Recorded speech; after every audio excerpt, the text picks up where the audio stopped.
למד כל הירושלמי. איפה הבחור? הוא היה לפני החתונה של הרב. הוא עושה סיום על כל ירושלמי, הוא רוצה ברוך שלא הצלוח את זה. לפני החתונה.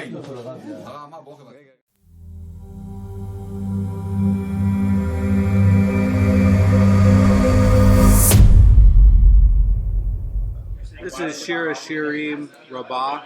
This is 1-1. And I want to do something a little bit different from what everybody else is doing. The beginning of Shira Shirim starts by saying that the Song of Songs, which was Shlomo HaMelech, which was Solomon's, he was King Solomon, the wisest of all the people. And the Midrash is going to take from another one of the writings that Shlomo HaMelech did from Proverbs to try to understand why Shlomo HaMelech is starting this way. From Proverbs, it says, "Have you seen a man diligent in his work? He shall stand before kings, and he shall not stand before men of darkness." This is, by the way, Proverbs 22. Who is diligent in his work? What does that mean? That's what the Midrash comes and gives us this tradition of what does this mean, and how does this apply to my life and to your life. And it does. And it has a deep idea that connects to how we should be thinking about our life today, like right now. So the Midrash is going to come and explain it. Now, by the way, the next set of Mishnahs in this is going to come and is going to lay out a few other men who are diligent in his work, like Moshe Rabbeinu. But we don't start with Moshe Rabbeinu. We start with Yosef. Yosef was wrongfully sold into slavery by his brothers. And then he went to go work for Potiphar. Potiphar bought him because he wanted to use him for immoral purposes. He had a wife. He could see that Yosef was very, very smart. When he was sold into slavery and went down there, he was 17. He saw he was very, very smart. So he put him in as a manager of his household in terms of doing like accounting and financial work and like that. So the Midrash says, have you seen a man diligent in his work? This is talking about Yosef, it says. And it says it happened on the day when he entered the house of his master Potiphar to do his work, and no man of the household staff was there in the house. So it's referring to Bereshit in chapter 39. It's the 11th pasuk there. The Midrash is going to try to give a lesson to us about the benefits of service with Yosef. So Rabbi Pinchas says, in the name of Shmuel bar Abba, it says, any servant who serves his master properly will ultimately go free. And it says, from where do we learn this? It says, from Yosef, who, on account of serving his master properly, did ultimately go free. Now, this is all a thing about attitude, right? Because who is free, right? The whole Jewish story is about being free. The Jewish story is about having one master, Hashem, and that it's just you and Hashem. And everybody else is really just an agent of Hashem, and nobody can really do anything to you unless Hashem wills it, right? And the idea is that it's saying, therefore, because Joseph served his master properly, the proverb says that he shall stand before kings. And this is a reference, they're saying, to Paro. Paro was a king. And as it's stated, so Paro sent and summoned Joseph, and they rushed him from the dungeon. And he came to Paro. This is in chapter 41. And it says that he shall not stand before men of darkness. And this is referring to Potiphar.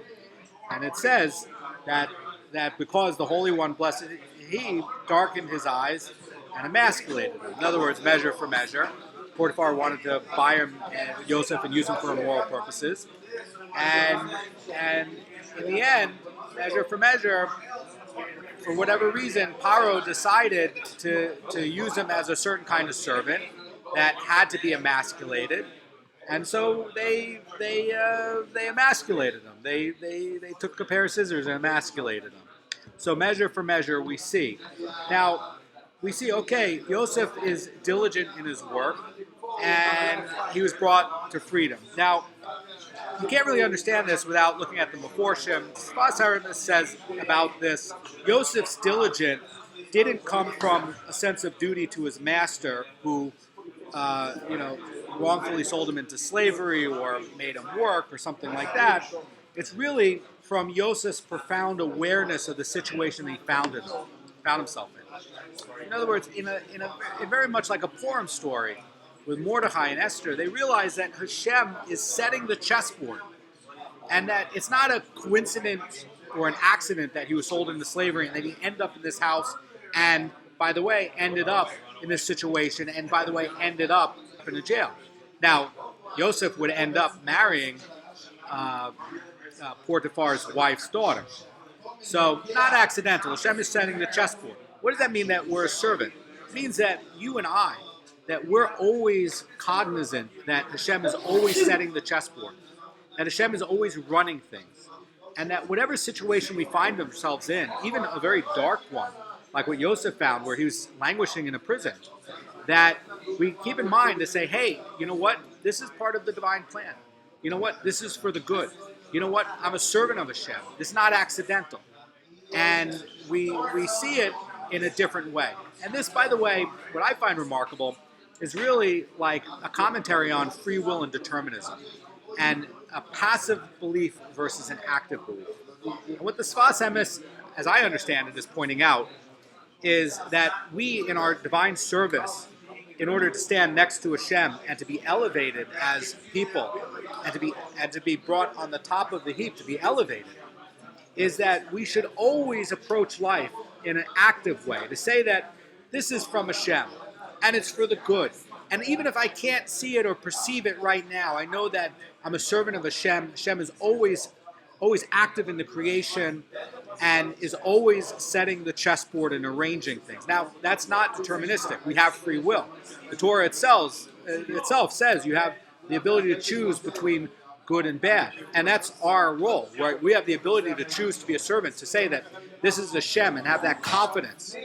And to really, in every situation, even if it's something not good, is to always try to see that Hashem has a role in what's happening.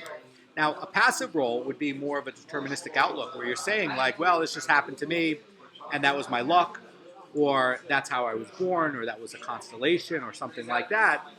And it would be a very passive thing. You say, okay, well, that's it. But that's not what Yosef did. And that's what this Midrash is pointing out. Yosef was actively aware that Hashem is with him, didn't put him here by accident. There are no accidents. There are no coincidences. And he had that active faith. And that's what it's trying to teach us. And that is how the sages are saying that Shira Shirim starts off. It's saying that we should all be servants of Hashem. And in this relationship between the Jewish people and Hashem, that we always want to be this diligent servant. Now, we could have started off with Moshe Rabbeinu, and we don't. Moshe Rabbeinu's going to be in 1-2 of Shira Shirim Rabbah. It starts off with Yosef. Something bad happens to Yosef.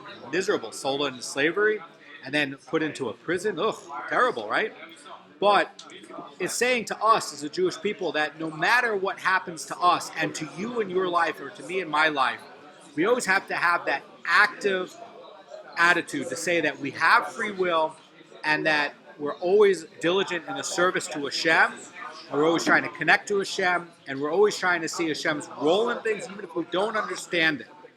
And that is why we're starting off here, to say, hey, with the Jewish people, we're not going to always go through good times. There are going to be hard things like Holocaust and pogroms, and situations where you have Christians like in the Portuguese Inquisition stealing and abducting tens of thousands of Jewish children under the age of 14 to go forcibly convert them. All sorts of awful things. And to say that even when you're having these awful things that happen to you, you're still a diligent servant to Hashem, and finding the mental space to be positive about it. And that's what it's saying about Joseph. Have a great day.